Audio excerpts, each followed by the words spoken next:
Well, at the time I was a student at Michigan State. I was studying journalism. My dad was a journalist, and I decided to try it. I was in the Marine Corps. Yes, kind of back up a little bit on it. Pearl Harbor attack happened from the Japanese, and I decided then that I was going to get into the service right away because I wanted to be a pilot. And as soon as I got home for Christmas, I looked around quite a bit and found that the best way for me to be a Marine pilot was to go into the Navy pilot training program and become a naval aviator. Near the final point when they know you're going to graduate and you're not going to wash out, then they have a bulletin board that they put up and say all of those who wish to be commissioned in the Marine Corps, put your name on here. And they took a certain number of us who signed up for the Marines, and that's how I wound up as a Marine.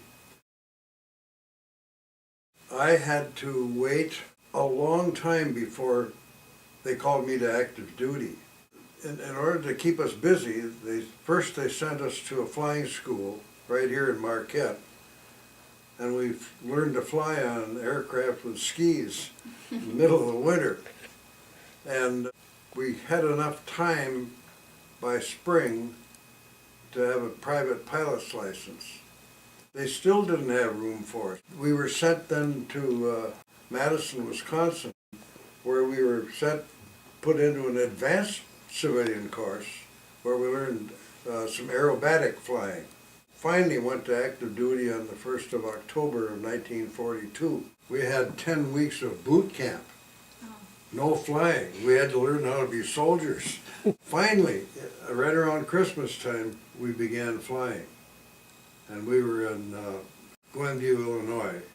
I finished up my preliminary training in Illinois and was moved down to Corpus Christi, Texas. I graduated from Corpus Christi on August 11th, 1943.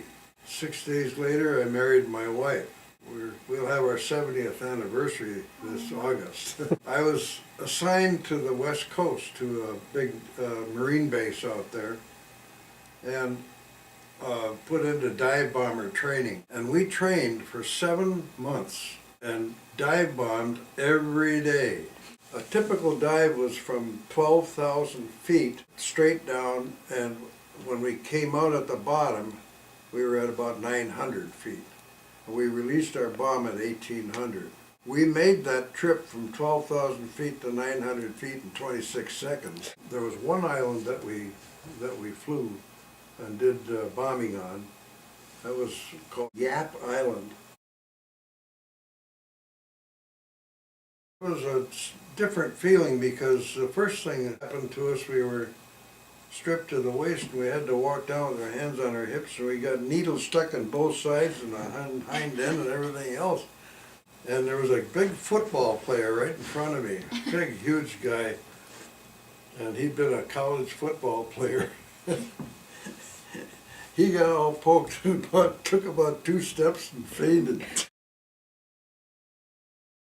You sent a letter home and they got it 10 days later or whatever, and I would get a letter from Shirley and from my mother and dad.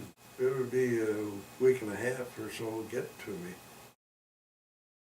There's always some stress just when you get into combat. You know, being a pilot is a lot different than being a guy down on the ground. And I can see where these guys get home and they've watched fellas get killed. As to pilots, we don't see all that. I had a hard time getting used to civilian life again. I was kind of military minded. I had a funny little job selling roofing and siding. And then the owner of the public service garage offered me a job selling cars. And I said, well, I've never sold anything in my life. I don't know anything about selling. He said, I'll teach you. Okay.